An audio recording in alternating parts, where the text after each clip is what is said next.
Люмінесценція – хімічна дія світла. Розглянемо, що таке люмінесценція. Це випромінювання світла тілами, яке є нерівномажним, надлишковим, яке збуджується. Що означає, яке збуджується? Це те, що нам необхідно якось подіяти на речовину, збудити її, щоб змусити світитися. Нерівноважене – це означає те, що вона не існує просто так, в рівновазі з середовищем, бо це зовсім інше випромінювання. Має тривалість більшу за період світлових хвиль. Умовну люмінесценцію ми можемо поділити на три групки – за тривалістю, за типом збудження і за механізмом висвічування. Розглянемо кожен з них окремо. Спочатку за типом збудження. Катодолюмінесценція – свічення твердих тіл при бомбардуванні їх електронами. Коли існували старі телевізори, до їхнього складу входив кінескоп. Нитка розжарювання, яка нагрівалася, випромінювала електрони, які прискорювались, попадали на екран, покритий люмінесцентною речовиною люмінофором. І сам цей процес називається люмінесценцією. Фотолюмінесценція – свічення речовини під дією світла. Це може бути фарби, розчини, лампи денного світла, всередині яких йде газовий розряд, відбувається свічення, яке попадає на трубку. І оце свічення від газового розряду змушує світитися люмінофори. Або ж фари дальнього світла, обабіч дороги, яких стоять знаки. І оці знаки, вони покриті люмінесцентною речовиною. І саме світло і змушує світитися оці знаки. Відповідно, вони можуть бути різних кольорів, відповідно до того, який там механізм. Також є ще іонолюмінесценція, коли відбувається свічення твердих тіл при бомбардуванні їх, відповідно, від назви іонами. Хемолюмінесценція, коли свічення в результаті якихось хімічних реакцій. Це може, наприклад, бути світлячки, фосфор, наприклад, щодо світлячків. Світлячки, вони мають в їхніх клітинах є така речовина люциферин, яка при взаємодії з киснем, тоді при взаємодії з киснем відбувається певне свічення. Тоді також це може бути і, як я вже сказала, фосфор, який може світитися. Також це і електролюмінесценція під дією електромагнітного поля, газорозрядні лампи. Також на слайді ми бачимо купюру 200 гривень. І всі касири, вони мають таку поличку, скажімо, де складаються гроші, відповідно, під дією люмінесценції вони можуть перевірити на те, чи це гроші не фальшиві, справжні. Тобто люмінофори – це речовини, які дають люмінесцентне свічення. Далі ми можемо говорити за тривалістю. Це є флуоресцентні. Це якщо, наприклад, ми збудили тіло, і воно світиться відразу. Якщо ми тільки припиняємо дію збудника, відповідно, і припиняється свічення. Тобто це швидке якесь швидке явище.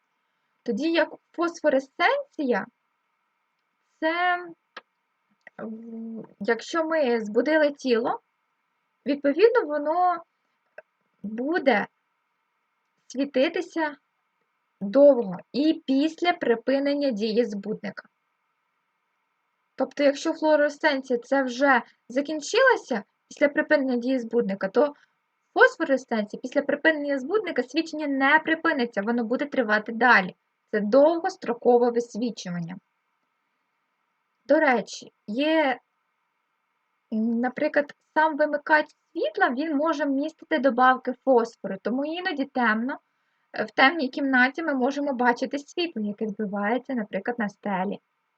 Адже там можуть містити добавки фосфору. Далі, відповідно до третього типу, за механізмом висвічування. Є резонансна люмінесценція, характерна для атомарних газів. Слід сказати, що ці атоми мають певну енергетичну характеристику, мають певні енергетичні рівні. І, відповідно, якщо, наприклад, якщо електрон збудили, то він перейшов з нормального стану в збуджений. Він уже перебуває на найвищому енергетичному рівні. Але він прагне потрапити на нижній, бо це положення рівноваги, мінімальна енергія. І оцей перехід з найвищого на найнижчий рівень називається висвічуванням. Також є спонтанна люмінесценція, де в нас нехай атом, також є енергетичні рівні, нехай атом із нормального стану переходить в збуджений.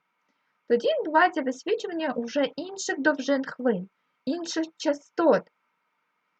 Коли в нас, наприклад, електрон, він перебуває з найнижчого на найвищий, а тоді, наприклад, з третього енергетичного рівня потрапляє на другий, з другого на перший. Вже інші типи енергії, не один, а інші. І ще також є вимушена люмінесценція, наприклад, де в нас є два енергетичних рівні, відповідно електрон, якщо електрон перебуває на найвищому енергетичному рівні, то якщо цей електрон збудити фотоном, то в нас він заставляє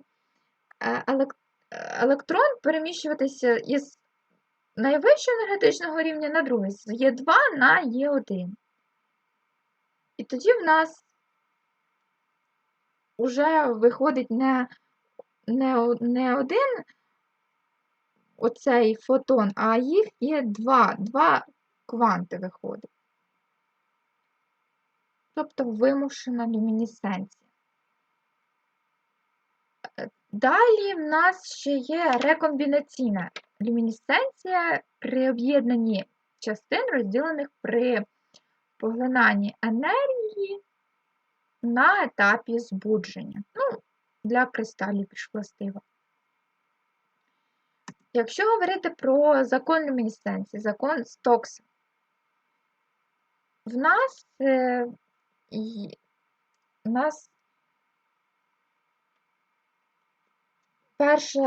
перша така властивість – це довжина хвилі фотолюмінесценції завжди більша за довжину хвилі збуджуючого світла. Чим більша довжина хвилі, тим менше енергії. Якщо в нас в результаті люмінесценції, якщо збудження відбувається певною частотою, то частота люмінесцентного випромінювання має бути меншою за частоту збуджуючого світла. Якщо ж випромінювання частотою буде більше задане, то це вже є антистоксове люмінесцентне випромінювання. Далі хімічна дія світла. Щодо того, де застосовується люмінесценція, вона дає нам змогу вивчати будову атома речовини, молекули, саму речовину, створювати джерела світла, різні види фарб, тобто широке застосування. Хімічна дія світла. Вона проявляється в тому, що існує цілий ряд хімічних перетворень, які відбуваються тільки під дією світла. Хімічні реакції, які нас протікають саме під дією світла, вони називають фотохімічними. Фотохімічна реакція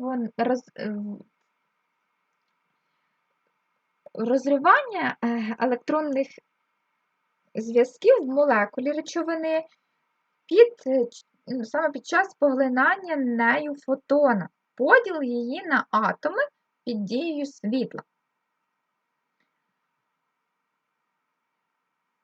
Нас, саме спираючись на квантову гіпотезу світла Ейнштейна, Ейнштейн сформулював такі два фотохімічні закони, що перший поглинутий речовиною фотон може викликати перетворення лише однієї молекули.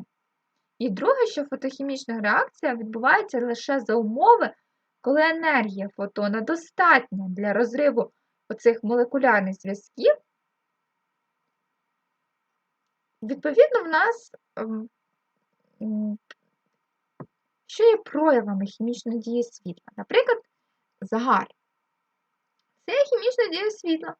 Під дією ультрафіолету відбуваються певні хімічні реакції. Якщо розглядати інші такі реакції, наприклад, це можуть бути фотографічні процеси, де саме на плівці міститься це бромисте срібло,